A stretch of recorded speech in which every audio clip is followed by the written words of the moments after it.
ஐயா, நீங்கள் விருத்தி அடைவதற்கு 2-3 வழியை சொல்றேன்.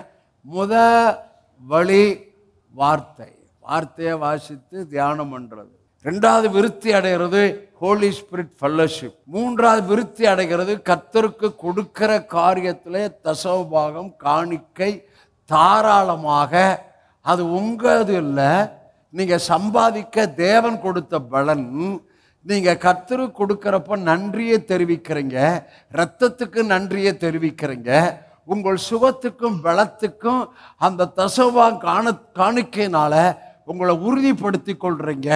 உங்கள் பொருளாதாரத்தில் சத்துரு அதை தொடாதபடி உங்கள் பொருளாதாரத்திலும் சுகத்திலும் உங்கள் எல்லை முழுவதும், எல்லைன்னா ஃபர்ஸ்ட் ஃபேமிலி எல்லை, அப்பா அம்மா பிள்ளை பிள்ளையின் பிள்ளை பேர பேத்தி ஃபேமிலி எல்லை.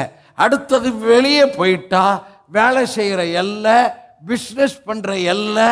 இந்த எல்லை முழுவதும் அந்த இரத்தத்தின் பாதுகாப்பு நீங்கள் கொடுக்கும் போது, தசமபாகம் கொடுக்கும் போது, காணிக்கை தாராளமாய் கொடுக்கும் போது, இது எல்லாம் விருத்தி.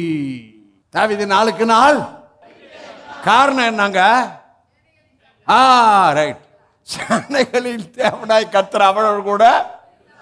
சவுலை விட்டு தேவன் விலகிட்டார். ஆனால் நியூ டெஸ்ட்மெண்ட்ல விலக மாட்டாரு, உள்ள பேசிக்கிட்டே இருப்பாரு. சிம்சோனை விட்டு விலகினார். ஆனாலும் பாருங்க, கடைசியில் அபிஷேகம் வந்துச்சு. கடைசியில் உயிரோடு இருக்கிறத பார்க்கல, சாகர நேரத்தில் பெரிய அபிஷேகம் வெளிப்பட்டு ஒரு பெரிய பாதிப்பை பெலிஸ்தியருக்கு ஒன்று பண்ணினார். ஐயா, நாளுக்கு நாள் வார்த்தை கவனிங்க. ஒவ்வொரு நாளும் விருத்தி அடைஞ்சுக்கிட்டே இருக்கிறானா, ஒவ்வொரு நாளும் அவன் ப்ராஸ்பர் ஆகிட்டே இருக்கிறான். ப்ராஸ்பர் என்றால் பணம் மாத்திரம் இல்லை, ஆரோக்கியம், சமாதானம், இதெல்லாம் ப்ராஸ்பரிட்டி தான். ஆரோக்கியம், சமாதானம். இன்னைக்கு சமாதானம், நாளைக்கு சமாதானம். இன்னைக்கு ஆரோக்கியம், நாளைக்கு ஆரோக்கியம். இன்னைக்கு செழிப்பு, நாளைக்கு செழிப்பு. இன்னைக்கு ஆசீர்வாதம், நாளைக்கு செழிப்பு. ஏனென்றால் அவனுடைய தேவனாய் கர்த்தர் அவனோடு கூட இருந்தார். தாவீதின் மேல் இருந்த அபிஷேகத்தை விட உங்கள் மேல் இருந்த அபிஷேகம், என் மேல் இருந்த அபிஷேகம், இயேசுவின் மேல் இருந்த அதே அபிஷேகம்.